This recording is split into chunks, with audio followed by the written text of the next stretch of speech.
성경으로는 신약성경 345페이지를 진행해 있습니다.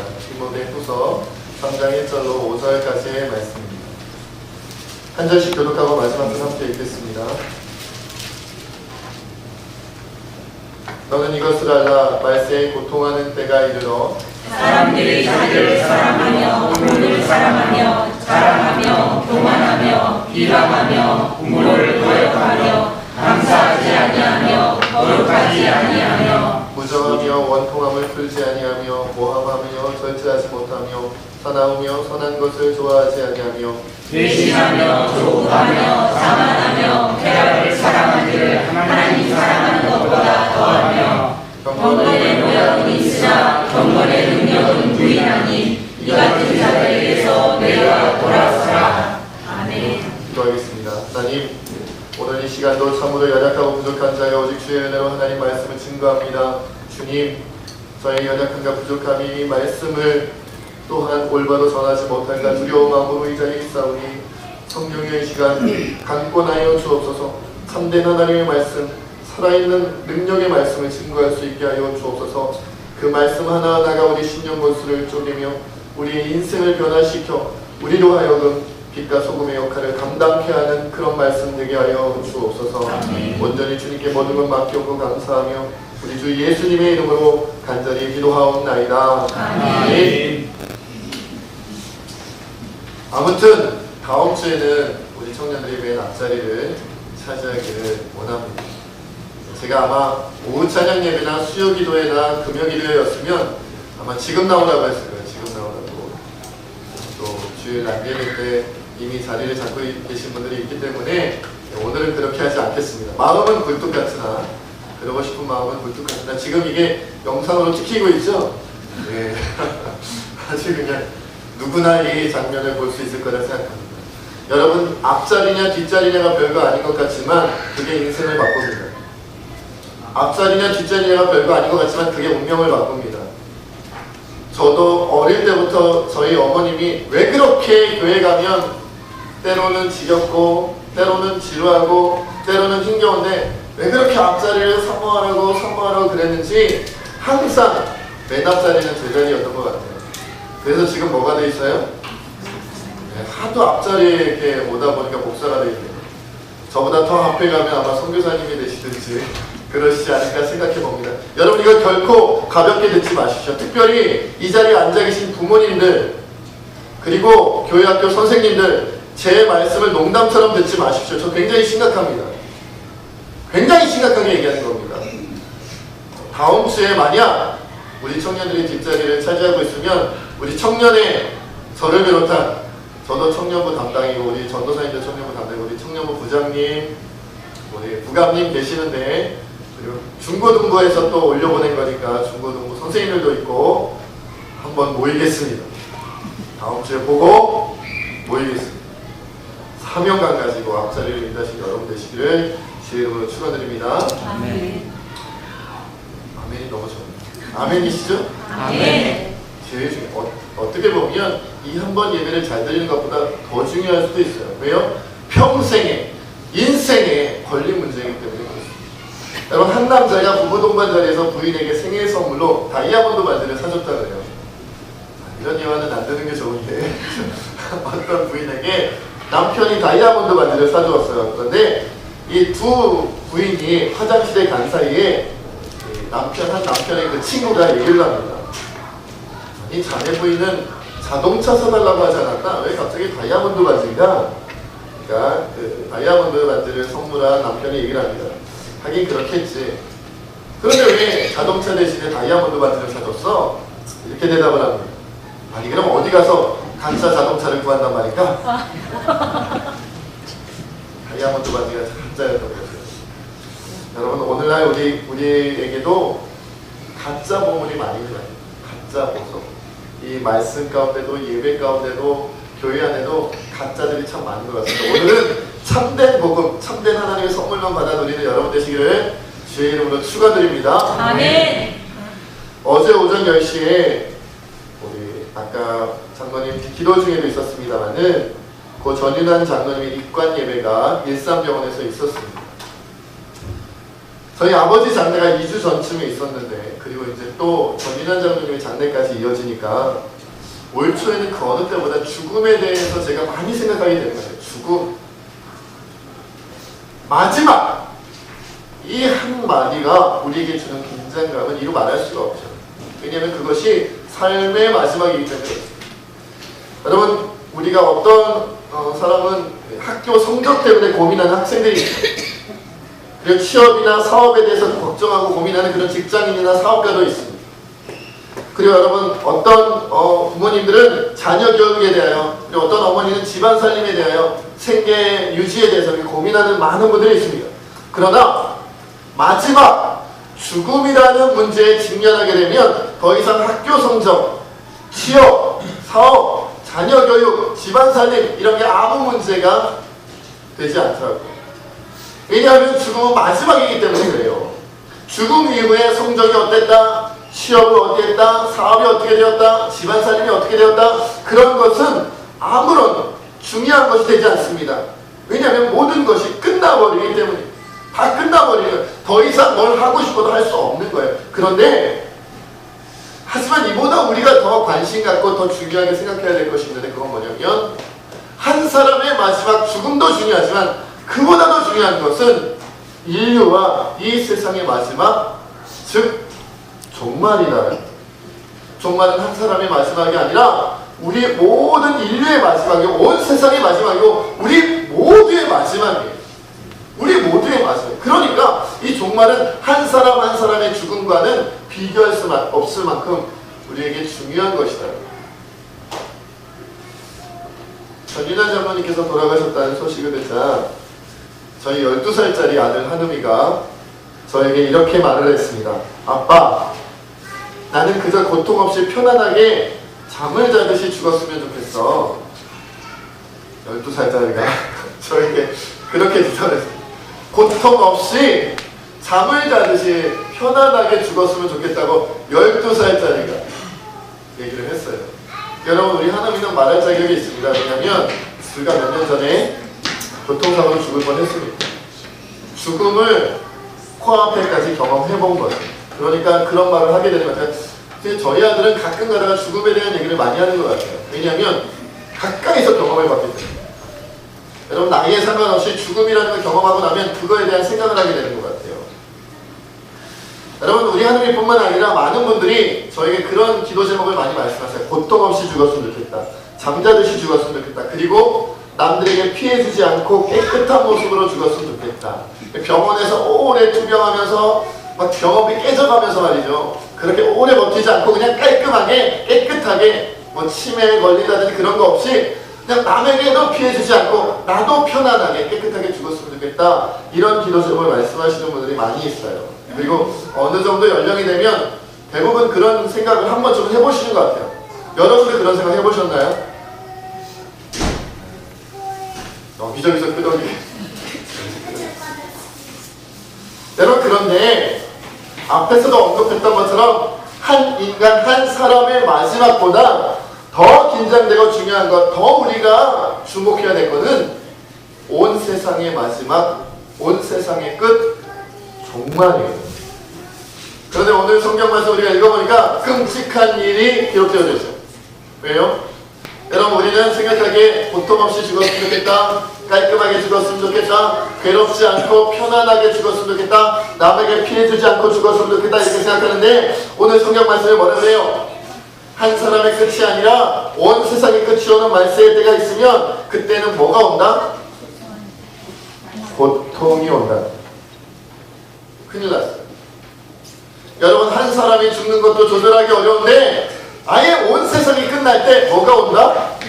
고통이 온다는 거예요. 이 말은 뭐예요? 우리가 고통을 피하기 어렵다는 말인가요? 고통을 피하기 어렵다는 말인가요? 아니, 그 무슨 말이에요? 고통을 피할 수 없단 말입니다. 고통을 피하기가 어려우니까 잘 피해라, 이 얘기가 아니고요. 그 누구도 말세의 때가 되면 고통을 피할 수가 없다는 거예요. 고통을 피할 수 없어요. 여러분, 가시에 찔렸는데 무슨 특별한 병에 걸리지 않는 이상, 감각이 살아있는 이상 가시에 찔렸는데 아프지 않을 수가 있나요? 고통스럽지 않을 수가 있나요? 그럴 수는 없어요. 만약 가시에 찔렸는데도 아프지 않다면 그건 무슨 병에 걸린 거죠. 감각에 문제가 생긴 거예요. 살아있는 사람은 감각이 살아있고 병에 걸리지 않은 사람은 가시에 찔리면 누구나 아픈 거예요. 그런데 여러분, 오늘 말씀에 뭐라고 되어져 있냐면 인류의 마지막, 온 세상의 마지막에 오면 누구나 다 고통받는다. 고통 피할 수 없다는 거죠. 여러분, 그렇게 이 말은 우리로 하여금 어떤 다짐을 하게 하고 어떤 결단을 하게 만드냐면 고통을 피해야지, 고통을 피해야지, 그래봐야 헛수고다. 어떻게 해야 된다? 고통이 오더라도 어떻게 해야 된다? 믿음을 지키고 신앙을 지켜야 된다는 그런 결단을 하게끔 유도한다는 거죠. 그런데 이 말세에 오는 고통을 제가 자세히 읽어보고 묵상해보니까 이 고통이 밖에서 오는 고통이 아니더라고요. 다 자기 안에서 나오는 고통이에요. 여러분, 2절 말씀해 보니까 2절부터 5절까지 이 고통의 내용들이 나오는데 21가지나 22가지가 나와요. 어떤 사람 이거 포함해서 21가지다 그러고 어떤 사람은 22가지다 그러고 그러는데 그 시작이 뭐냐면 2절 말씀에 사람들이 자기를 사랑하며 돈을 사랑하며 자랑하며 교만하며 비방하며 이렇게 쭉쭉 나와요. 근데 이 내용들을 자세히 보세요. 5절까지 이어지는 말세의 고통의 내용들 보니까 다 밖에서 누가 사람들이 자기를 사랑하는데 누가 나를 사랑하게끔 만드나요? 아니에요. 내가 나를 사랑하는 거예요. 내 안에서 나오는 거예요. 여러분, 돈을 사랑하는 게 너 돈 사랑해, 너 돈 사랑해 이렇게 얘기를 하나요? 아니요. 내가 돈을 사랑하는 거예요. 내가 나를 사랑하는 거예요. 내가 내 안에서 교만한 거예요. 내가 내 안에서 누군가를 비방하는 거예요. 그러니까 밖에서 고통, 누가 나를 찔러서 누가 나를 괴롭혀서 오는 고통이 아니라 어떤 고통이다? 내 안에서 나를 찌르는 고통이다. 그것이 나의 고통일 거라고 생각하지 못하고 만드는 내 자신 안에 스스로 만든 고통이라는 거예요. 여러분, 자기를 사랑하면 고통이 온대요. 그런 고통 느껴보셨어요? 고통이 온대요. 아니, 자기를 사랑하는데 왜 고통스러워요? 고통이 온대요. 돈을 사랑하는데 왜 고통이 와요? 고통이 온대요. 내가 나를 사랑하는데 왜 고통스러워요? 고통이 온대요. 그것도 말세의 징조라고 얘기하고 있는 거예요. 근데 여러분, 4절로 5절 말씀해 보니까 이 말세의 고통이 누구에게도 예외가 아니냐면 누구에게도? 하나님의 사람들에게도 예외가 아니다라는 거예요. 여러분, 4절 말씀 제가 읽어보겠습니다. 배신하며 조급하며 자만하며 쾌락 사랑하기를 누구보다? 하나님 사랑하는 것보다 더하며 5절에 경건의 모양은 있으나 경건의 능력은 부인하니 이 같은 자들에게서 내가 돌아서라. 이 4절 5절 말씀 보니까 우리가 이러한 것들을 누구보다? 하나님보다 더 사랑하고 경건의 모양이 있으나 경건의 능력 부인하니, 이 말은 뭐예요? 믿는 자들도 이 고통 가운데 빠져 있다는 거예요. 믿는 자들. 이 22가지나 되는 고통 속에 우리가 빠져 있다. 여러분, 우리는 구원 받았잖아요. 안 받으셨어요? 전 받았는데. 구원 받았어요. 그리고 성령의 인도하심을 지금 누리고 있어요, 저는. 여러분은 안 누리시나요? 누리죠. 저는 하나님의 축복과 은혜를 누립니다. 야, 이건 조금 많이 받으셨네. 그런데 왜 고통스러워요? 아니, 구원 받았어요. 하나님의 성령이 나와 함께 하세요. 은혜와 축복이 날마다 나에게 매 순간마다 임해요.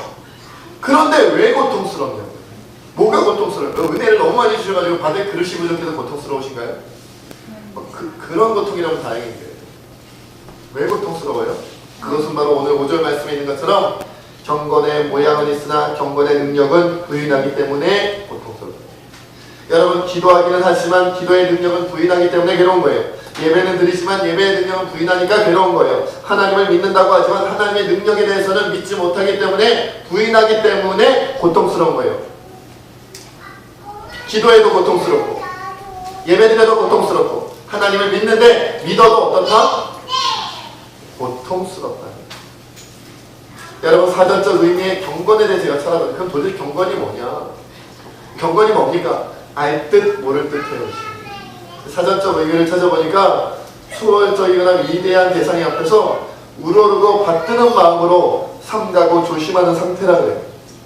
또 다른 사전에 보니까 마음이나 태도가 어떤 것을 소중히 받들고자 하는 데에 있어 엄숙하다, 이런 뜻이라고 합니다. 말하자면 우리가 어떤 거예요? 하나님을 높이 조심스럽게 떠받드는 것, 하나님을 높이는 것, 이게 경건이에요. 근데 오늘 말씀은 뭐 어떻다고요? 경건의 모양은 있는데 뭐가 없다?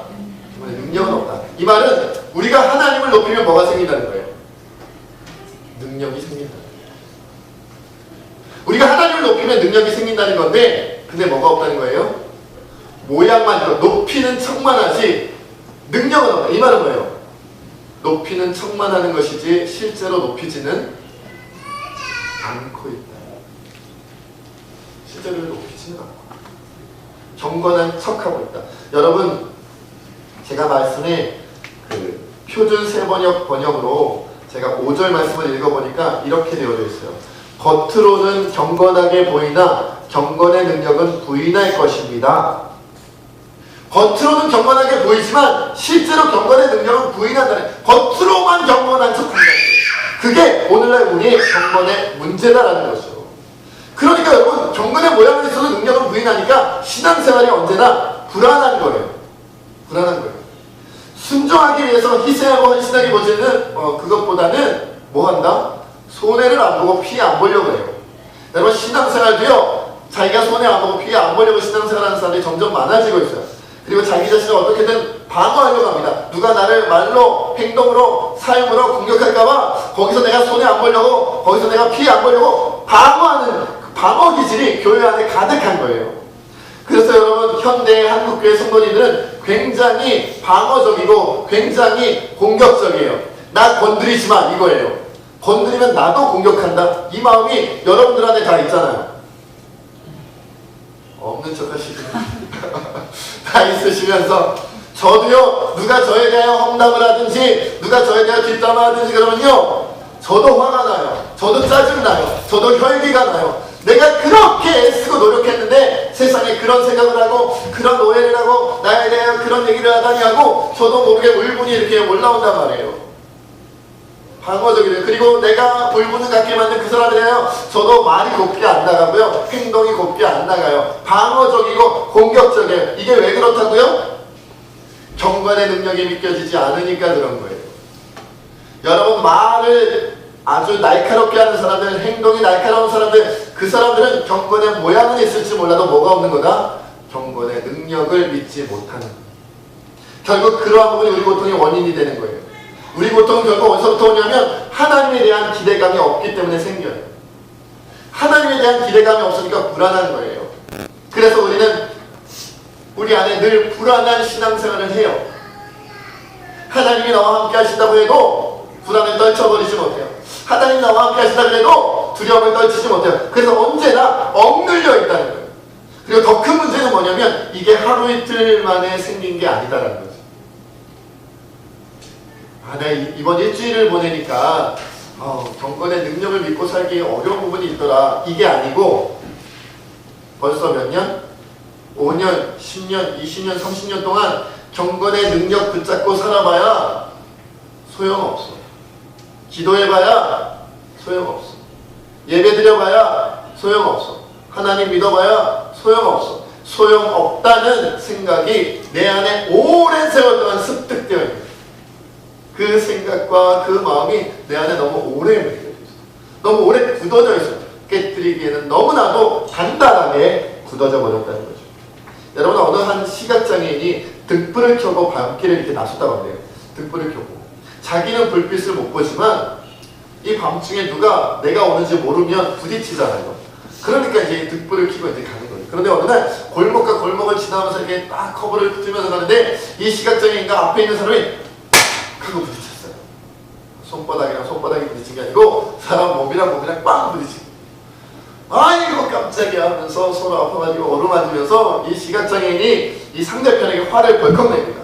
아니 여보시오, 당신은 눈도 없으니까 난 앞을 보지 못하는 시각장애인이기 때문에 그렇다 치고 당신은 내가 들고 가는 이 등불을 보고 날 조심해야 될 거 아닙니까? 짜증을 냈어요. 그랬더니 이 상황에 이 시각장애인과 부딪힌 사람이 곰곰이 그 사람을 지켜보다가 이렇게 대답을 합니다. 여보시오, 당신이 들고 있는 그 등불 지금 꺼져 있어. 불이 꺼져 있는 거예요. 그런데 앞을 보지 못하기 때문에 꺼져 있는지 켜져 있는지 몰라서 내 등불이 켜져 있으려니 생각하고 가고 있었다는 거예요. 여러분, 오늘날 많은 그리스도인들이 자기가 들고 있는 이 등불이 꺼진 줄도 모르고 막 달려가고 있는 거예요. 내 믿음의 불이 꺼져 있고 내 소망의 불이 꺼져 있고 내 사랑의 불, 내 신앙의 불이 꺼져 있는데 그것에 대해 알지 못하고 그냥 막 달려가고만 있다는 거예요. 난 잘 가고 있어, 나는 잘 가고 있어, 난 믿음으로 소망으로 사랑으로 신앙으로 살고 있어 라고 얘기하지만 세상이 자꾸 걸린단 말이죠. 내가 왜 자꾸 걸리지? 내가 왜 자꾸 부딪히지? 내가 왜 자꾸 이렇게 무너지지? 내가 왜 이렇게 자꾸만 세상 앞에 무기력하게 쓰러지지? 왜요? 우리 믿음의 불이 꺼졌기 때문에 그렇다. 믿음의 불이 꺼지면 경건의 능력을 잃어버린 것이요, 경건의 능력을 잃어버리면 우리는 모양만 남아있고 고통은 그대로 우리 안에 남아있다. 그럼 이제 우리는 어떻게 해야 되냐? 그럼 이제 우리는 어떻게 해야 되느냐? 첫째, 우리 교회 안에 경건의 능력을 믿는 분위기를 만들어야 됩니다. 여러분 5절 말씀 다시 한번 함께 읽어보겠습니다. 시작. 경건의 모양은 있으나 경건의 능력은 부인하니 이 같은 자들에게서 내가 돌아서라. 아까 말씀드렸던 표준 세번역에는 이렇게 기록되어 있습니다. 겉으로는 경건하게 보이나 경건의 능력은 부인할 것입니다. 그대는 이런 사람들을 멀리하십시오. 멀리하십시오. 멀리하라는 거예요. 그럼 여러분 이 말씀들 하면 어떻게 해야 돼요? 우리가 멀리해야 되니까 기도의 능력을 부인하는 자들과 멀어져야 돼요. 기도해도 소용없어요. 이렇게 말하는 사람들과 멀어져야 돼요. 예배 드려봤자 소용없어요. 예배의 능력을 부인하는 자들과 우리가 멀어져야 돼요. 하나님을 믿어봤자 하나님 능력으로 우리가 뭐 할 수 있는 게 없어요. 이렇게 하나님 능력 부인하는 자들과 우리가 멀어져야 돼요. 아시겠어요? 자, 오늘부터 멀어지세요. 결단하세요. 그래봐야 소용없어요. 그런 사람들과 멀어져야 돼요. 여러분 경건의 모양을 갖고 있으면서 능력을 부인하는 사람들을 우리를 속여요. 우리도 그렇게 만들어버려요. 우리를 전염시켜요. 그리고 더 좌절시켜요. 기도 안 하는 사람 때문에 기도에 시험 드는 경우는 없어요. 기도하는데 기도의 능력을 믿지 않는 사람들 때문에 우리가 시험 들어요. 예배 안 드리는 사람들 때문에 우리가 시험 들진 않아요. 그런데 예배 드리는데 말씀대로 살지 않는 사람 때문에 우리가 시험 드는 거잖아요. 교회 안 다니는 사람 때문에 시험 드는 일은 없어요. 교회 다니면서 왜 그렇게 살아? 그 사람 때문에 우리가 시험 들잖아요. 그러니까 그런 사람들과 멀어져야 돼요. 오늘부터 이 사람과의 관계 끝! 정리하고 이제 멀어지세요. 근데 문제가 있어요. 어떤 문제요? 여러분 만약 우리가 그런 사람들과 멀어져야 된다면 우리 교회 나오면 안 돼요. 자 이제 오늘까지만 나오고 다음 주부터 교회 나오지 마세요. 어느 교회도 가지 마세요. 우리 교회만 안 하고 딴 교회 갈라. 어느 교회도 가지 마십시오. 왜냐하면 지금 한국 교회 안에 기도의 능력을 부인하는 사람들이 가득하며 한국 교회 안에 예배의 능력을 부인하는 사람들도 가득하며 한국 교회 안에 하나님의 능력을 부인하는 사람들도 가득해요. 내가 직장 생활해보니까 기도해도 소용없다. 내가 사업해보니까 예배드려도 소용없다. 학교에서 공부해보고 취업해보고 이것저것 삶을 살아보니까 하나님의 능력으로 살아보려고 해봐야 아무 소용없다는 사람들이 교회 안에 가득하단 말이에요. 교회를 떠났어요. 어떤 목사님은 그렇게 설교하시더라고요. 미국 목사님인데 그런 자들에게서 교회에서 도망가십시오. 도망가래요. 도망가. 그런 교회로부터 도망가래요. 그런데 그런 교회로부터 도망가면 우리 교회에 나오면 안 돼. 왜 나오셨어요? 그럼 어떻게 해요? 분위기를 바꿔야 돼요. 누가 더 숫자가 많으냐에 따라 교회 분위기는 바뀌어요. 기도의 능력을 믿는 사람이 많으냐 믿지 못하는 사람이 많으냐에 따라 교회 분위기는 바뀌어요. 예배의 능력을 믿는 사람이 많으냐 예배의 능력을 믿지 못하는 사람이 많으냐에 따라 교회 분위기는 바뀌어요. 여러분 아동부 예배 가면 지금 우리도 열심히 찬양하고 예배 드리고 합니다만은 여러분 아동부 예배 한번 보시면 애들이 다 뛰어요. 제가 이번에 중고등부 수련회 가서 이 다리 알배겨가지고 죽는 줄 알았어요. 아 저는 제가 젊은 줄 알았는데 애들이 계속 뛰니까 나중에는 못 뛰겠더라고요. 아 이제 나도 꺾어지는 거 이런 슬픔과 아픔과 괴로움과 왜 웃으세요? 저도 나이 먹었어요. 그런 마음이 막 들어요. 왜요? 여러분 한 사람 두 사람 젊음으로 뛰는 분위기가 되니까 다 뛰는 거예요. 저도 이제 뛰어야 될 것 같아서 뛰는데 문제는 뭐예요? 못 따라가는 거예요. 다 뛰면 뛰게 되어 있어요. 다 찬양하면 찬양하게 되어 있어요. 다 기도하면 기도하게 되어 있어요. 다 말씀을 읽으면 다 말씀 읽게 되어 있어요. 다 전도하면 다 전도하게 되어져 있어요. 다 하나님을 부르짖으면 누구나 다 부르짖게 되어져 있어요. 누구나. 여러분, 우리 교회가 그런 분위기가 되어야 됩니다. 아멘. 기도를 믿는 분위기, 예배를 믿는 분위기, 하나님 능력을 믿는 분위기, 그런 교회가 있어요. 많지 않지만 있어요. 저도 사역하면서 그런 교회에서 사역해 본 적이 있어요. 그런 교회 가면 신앙생활이 재밌고요, 목회가 재밌어요. 왜? 너도 나도 모여서 기도해. 너도 나도 모여서 없던 예배까지도 만들어서 예배드려. 너도 나도 말씀 묵상하고요, 말씀 읽어요. 너도 나도 전도하고 선교요. 말하지 않아도 알아요. 왜요? 경험해봤고 그런 분위기니까. 너도 나도 다 하니까 다 하는 거예요. 여러분, 기도시키는 거 어렵지 않아요. 주변 사람들이 다 하면 돼요. 예배드리기 하는 거 어렵잖아요. 주변 사람들이 다 예배드리면 돼요. 전도하는 거 어렵지 않아요. 주변 사람들이 다 하면 돼요. 그러나 주변 사람들이 안 하면 기도시키기 어려워요. 예배하기 어렵습니다. 하나님 믿게 하기 어렵습니다. 교회 분위기를 바꾸는 두 번째, 경건의 능력을 믿지 못하는 내 생각으로부터 멀어져야 됩니다. 멀어지라는데 나부터 못 믿어. 안 그래요? 그런 사람들, 믿지 못하는 사람들과 내가 멀어지라고 성경은 교훈하는데 문제는 나도 못 믿는다.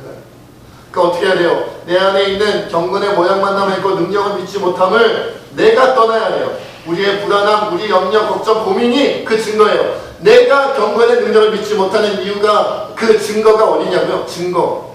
여러분, 성경에도 두세 증인의 증거가 아니면 법적으로 처리하지 말라고 하는데, 내가 그러면 능력을 믿지 못하는 증거가 어디냐고요? 내가 하나님의 말씀을 믿지 못하고 경건의 능력을 부인한다는 그 증거가 어디 있어요? 제가 이렇게 주일날 예배도 나오고 수요에도 나오고 금요일에도 나오고 새벽에도 나오고 다 하는데 제가 왜 못 믿어요? 왜 못 믿어요? 증거가 다 있어요. 어디 있어요? 불안해하는 데 있어요. 고민하는 데 있어요. 걱정하는 데 있어요. 염려하는 데 있어요. 그러고 보니까 여러분들이 다 해당되는 것 같지. 여러분, 우리의 걱정과 염려가 내가 경건의 능력을 믿지 못한다는 증거가 되는 거예요. 여러분, 그렇기 때문에 우리는 기도하면서 내 불안함과 멀어져야 돼요. 예배드리면서 나의 염려와 걱정과 고민으로부터 멀어져야 돼요. 하나님 믿음으로 말미암아 이 모든 불신함으로부터 멀어져야 돼요. 마지막으로 셋째로, 경건의 능력을 믿고 경건의 모양을 더욱 적극적으로 추워야 됩니다. 여러분, 입맛을 잃어버리면 밥을 먹기가 힘들어져요. 너 왜 밥 안 먹니? 그럼 입맛이 없어서 그래. 너 벌써 몇 끼째니? 너 자꾸 밥만 먹니? 밥맛이 좋아서 그래. 제가 한참 밥맛이 좋을 때는 하루에 6끼, 7끼씩 먹었어요. 제가 군대에서 이렇게 가끔 어머니께서 이렇게 면회 오셔가지고 뭘 먹으면 그때 제가 전성기였던 것 같아요. 지금 생각하면 제 인생의 전성기, 황금기였는데, 군대에서 이렇게 면회 오시면 제가 어떻게 먹었냐면 어머니께서 생크림 케이크를 사오세요. 하나를, 큰 거를. 그러면 통닭집에 가서 닭 한 마리를 제가 먹어요. 그리고 여관에 가서 밖에 나가서 또 이제 저녁밥을 먹어요. 그리고 여관에 들어서 생크림 케이크 저 혼자 다 먹어요. 어머니는 조금도 저를 도와주시지 않으셨어요. 그렇게 통닭 한 마리, 저녁 한 끼 식사, 그리고 생크림 케이크 하나를 다 먹어야 뭐 좀 먹은 것 같다 이런 마음이 들었어요.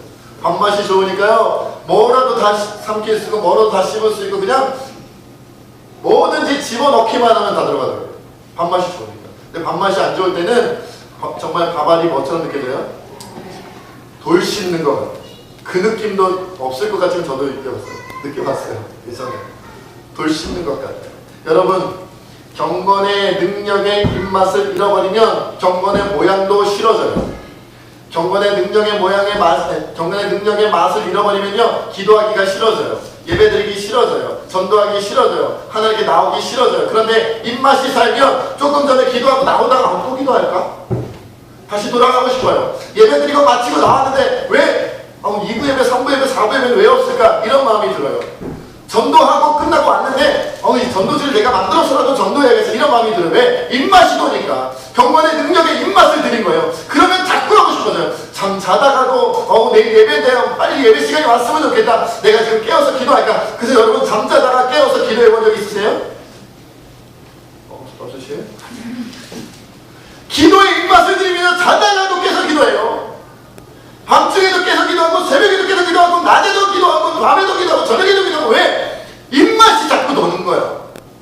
그러니까 경건의 모양이 자꾸 채워질 수밖에 없는 이런 능력들이 한국교회는 지금 경건의 모양은 있는데 경건은 능력은 부인하는 그런 시기를 이미 지나간 것 같아요. 제가 사실 이 설교를 해야겠다고 하나님께서 마음을 주신 결정적인 이유가 그거예요. 그래, 한국교회는 경건의 모양은 많은데 경건의 능력은 잃어버렸으니까 회복합시다. 이게 아니고요. 이제는 경건의 능력 잃어버린 지는 오래고 경건의 모양도 지금은 없습니다. 이거예요. 경건의 모양도 없어지고 있어요. 여러분, 히브리서 10장 25절을 이런 말씀이 있어요. 모이기를 피하는 어떤 사람들의 습관과 같이 하지 말고 오직 권하여 그날이 가까울 것으로 더욱 그리하자. 모이기를 패하는 사람들의 습관처럼 하지 말라는데 우리는 자꾸 모이기를 패하고 있죠. 모이지 말자, 적당히 하자, 그만 모여!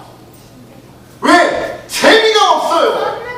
맛이 없어요. 기도해봐야, 찬양해봐야, 예배드려봐야, 하나님을 찾아봐야, 전도하고 선교해봐야 남는 게 없고 맛이 없으니까 모이지 말자는 거예요. 아우, 목사님 또 모여요.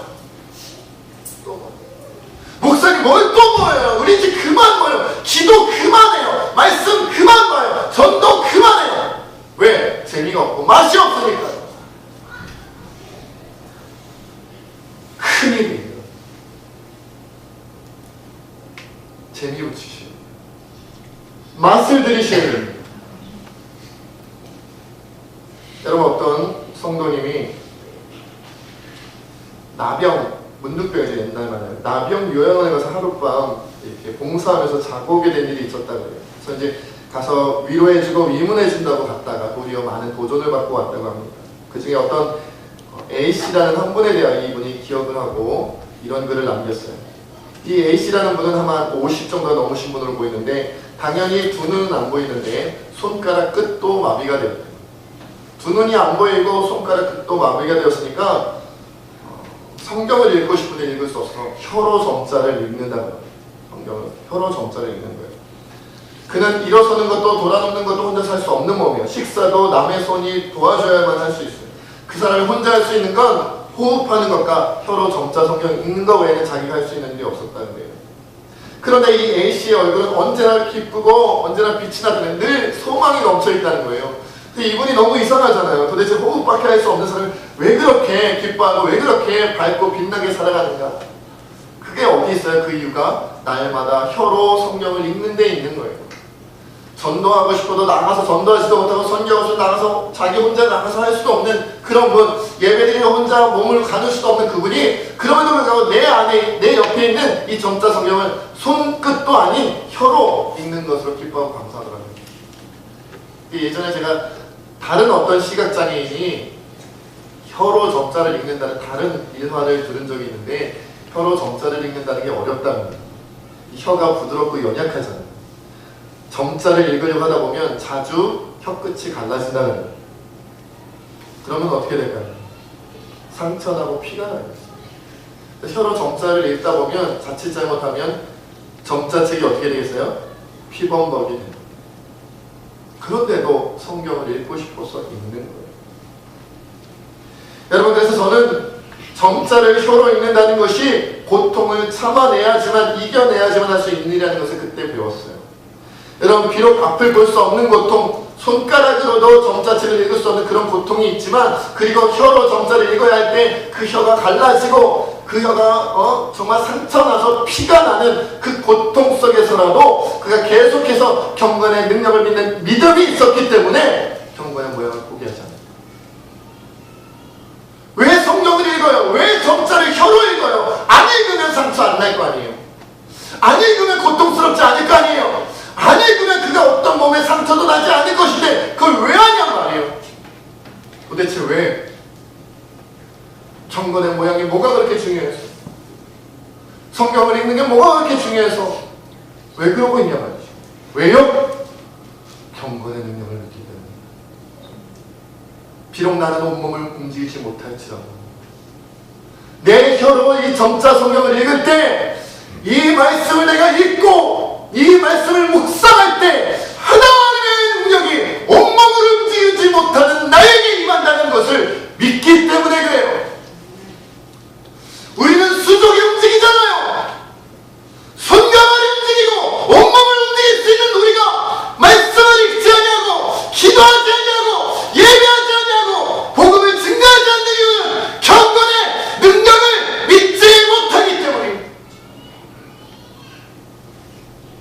저희 아버지처럼, 정인현 장로님처럼 언젠가는 하고 싶어도 하지 못할 때가 옵니다.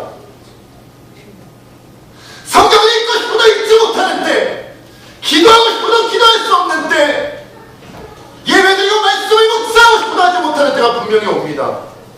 그 전에는 우리 시간 함께 하나님 앞에 그렇게 기도하기를 원합니다.